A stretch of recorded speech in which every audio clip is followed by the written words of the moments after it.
అదే వ్యక్తిగత నేను ఇస్తాను మీకు ఛాన్స్. మన టీడీపీ జనసేనతో కూడా మాట్లాడదాం. నాదెండ్ల బ్రహ్మం గారు నమస్తే, బ్రేక్ఫాస్ట్ న్యూస్ కి స్వాగతం.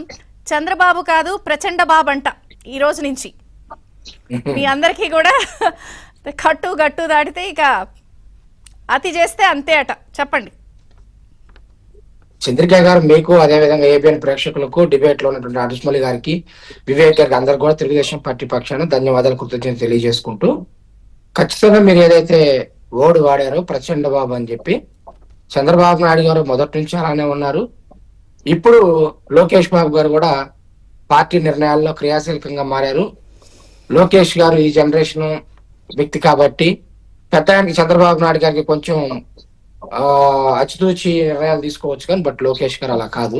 రెండోది, లోకేష్ గారు 3132 కిలోమీటర్లు సుదీర్ఘంగా 226 రోజులు సమాజంలో ఆంధ్రప్రదేశ్ రాష్ట్రంలో తిరిగినప్పుడు ఆయన ప్రత్యక్షంగా చూశాడు ఇబ్బందులు.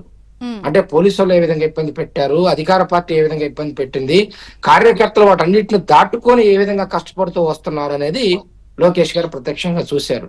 అంటే నేనేమంటానంటే చంద్రిక గారు, యువగలానికి ముందు తెలుగుదేశం పార్టీ, యువగలానికి తర్వాత తెలుగుదేశం పార్టీ, 2019కి ముందు తెలుగుదేశం పార్టీ, 2019 తర్వాత తెలుగుదేశం పార్టీ వేరని చెప్పేసి నేను అతి దగ్గరగా చూసినటువంటి వ్యక్తిగా నేను చెప్పదలుచుకోవాలి చంద్రిక గారు. అందులో భాగంగానే అంటే పార్టీనే కాదు, హైకమాండే కాదు, కార్యకర్తల మనసులు కూడా మారిపోయినాయి. ఎందుకంటే ఇందాక అడుస్మలి గారు చెప్పినట్టు 2004 రాజశేఖర రెడ్డి ముఖ్యమంత్రి అయ్యే వరకు ఆంధ్రప్రదేశ్ రాష్ట్ర రాజకీయాలు ఒక రకంగా ఉన్నాయి. ఇప్పుడు అసలు 2019 తర్వాత జగన్మోహన్ రెడ్డి ముఖ్యమంత్రి అయిన తర్వాత రాజకీయాలు పూర్తిగా మారిపోయినాయి. రాజకీయాలలో ఒక వ్యక్తి మీద మరో వ్యక్తి పోటీ చేసినప్పుడు పోటీదారుల్ని ప్రత్యర్థులుగా భావించాల్సినటువంటి ఈ సమాజంలో జగన్మోహన్ రెడ్డి ముఖ్యమంత్రి అయిన తర్వాత పోటీదారులందరూ కూడా, ప్రతిపక్ష పార్టీ నాయకులందరినీ కూడా శత్రువులుగా చూశారు. పోటీదారుల్ని, ప్రతిపక్ష పార్టీ నాయకులను శత్రువులుగా చూడాల, సమాజాన్ని, సమాజంలో తనకు ఓట్లేసినటువంటి ప్రజలను కూడా శత్రువులుగా చూసినటువంటి పరిస్థితి 2019 నుంచి 24 వరకు చూసాం. అది పక్కన పెడితే చంద్రిక గారు, మొన్న జరిగినటువంటి ఇన్సిడెంట్ పట్ల నేను చెప్తా ఉన్నాను. ఇవన్నీ చూసిన తర్వాత 2019 నుంచి 24 వరకు కార్యకర్తలు పార్టీని కాపాడుకున్నారు మేడం, కార్యకర్తలు నాయకులను కాపాడుకున్నారు. గతంలో రాజకీయాలు చూసినట్లయితే నాయకులు కార్యకర్తలను కాపాడుకుంటారు కానీ ఖచ్చితంగా 2019 నుంచి 24 వరకు కార్యకర్తలే పార్టీని కాపాడుకున్నారు. ఖచ్చితంగా కార్యకర్తల నాయకులను కాపాడుకున్నారు. అది మీ పార్టీలో నాయకులకి అర్థం కావట్లేదా? మీ అందరికి గుర్తుండే ఉంటుంది, మీ పార్టీ కార్యక్రమం నిర్వహిస్తారు, దానికి కూడా ట్రాక్టర్లు వేసుకుని అందరూ వచ్చారు. అప్పుడు లీడర్ల కన్నా కూడా బయటకు వచ్చింది కార్యకర్తలే. మరి వాళ్ళు ఇంత స్థాయిలో బాధపడి చెప్పండి.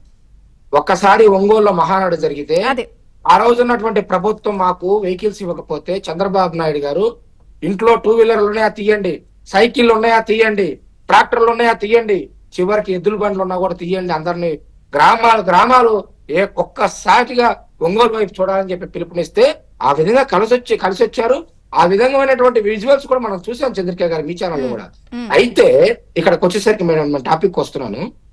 అయితే ఈ రోజు తెలుగుదేశం పార్టీలో కానీ కూటమిలో కానీ ఉన్నటువంటి నాయకులందరూ కూడా గుర్తుంచుకోవాల్సినటువంటి అంశం ఏంటంటే, మనం కార్యకర్తలకి ఆదాయాలు చూపించట్లేదు, కార్యకర్తలకు మనము పెద్ద అంటే మన స్థాయికి తగ్గటువంటి పదవులు ఇవ్వట్లేదు. కానీ దయచేసి వాళ్ళని మాత్రం వాళ్ళకి ఆత్మగౌరవ సమస్య రాకూడదు, వాళ్ళ యొక్క మనోభావాలని దెబ్బతినే విధంగా ప్రవర్తించడానికి పార్టీ ఒప్పుకోదు. ఎందుకంటే ఒక చంద్రయ్య మీరు చూశారు, జల్లయ్యని చూశారు, ఎవరో ఎందుకు లోకేష్ బాబు గారిని పాదయాత్రకు ముందు కానీ పాదయాత్రలో కానీ ఏ విధంగా అవమానించారు. ఎన్టీ రామారావు గారి కూతుర్ని, పార్టీ వ్యవస్థాపక అధ్యక్షుడు ఎన్టీ రామారావు గారి కూతుర్ని సాక్షాత్తు అసెంబ్లీలో అవమానించారు. చంద్రబాబు నాయుడు గారు కన్నీరు పెట్టుకున్నటువంటి నేతృత్వంలో ఆ రోజు చంద్రబాబు నాయుడు గారు కన్నీరును చూసినటువంటి రాష్ట్ర తెలుగుదేశం పార్టీ ఎమ్మెల్యేలకి, ఎంపీలకి లేదా చైర్మన్లకి పదవులు వచ్చిన వాళ్ళకి వీళ్ళకి కనిపించలేదా ఇవన్నీ? లేదా ఒకళ్ళిద్దరు బయట నుంచి వచ్చారు కాబట్టి అప్పుడు ఏం జరిగినాయో ఆ ఫీలింగ్స్ లేకపోవడం వల్ల? చంద్రిక గారు, మొన్న జరిగినటువంటి అంశం ఏదైతే ఉందో అదే ఫస్ట్ కావాలి, అదే లాస్ట్ కావాలి, అదే చెప్తున్నాను. మీరు ఒక్క నిమిషం నాకు టైం ఏంటి. చంద్రబాబు నాయుడు గారు లాంటి వ్యక్తి అసలు సహనం ఎప్పుడూ కోల్పోరు ఆయన. అటువంటిది ఈ సభకు నేను మళ్ళా అధికారంలోకి వచ్చిన తర్వాతనే వస్తాను అని చెప్పేసి శపథం చేశారంటే ప్రజల మీద, కార్యకర్తల మీద నమ్మకం ఉండబట్టే కదా మేడం శపథం చేసింది. వచ్చి ప్రజల్లోకి వెళ్ళారు. ఇంట్లో కూర్చొని జగన్మోహన్ రెడ్డి ఈ రోజు అసెంబ్లీని ఎగ్గొట్టేసి ఇంట్లో కూర్చున్నట్టు ప్రజల్లోకి వెళ్ళారు. రాష్ట్రంలో జరుగుతున్నటువంటి అన్యాయాలను ప్రజలను చైతన్యపరిచారు.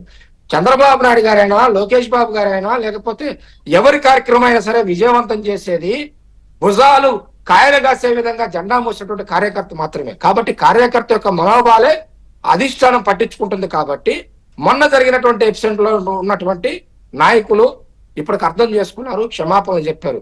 కానీ నేను మాత్రం పార్టీలో ఉన్నటువంటి నాయకులు మొత్తాన్ని కూడా అభ్యర్థించేది, విజ్ఞప్తి చేసేది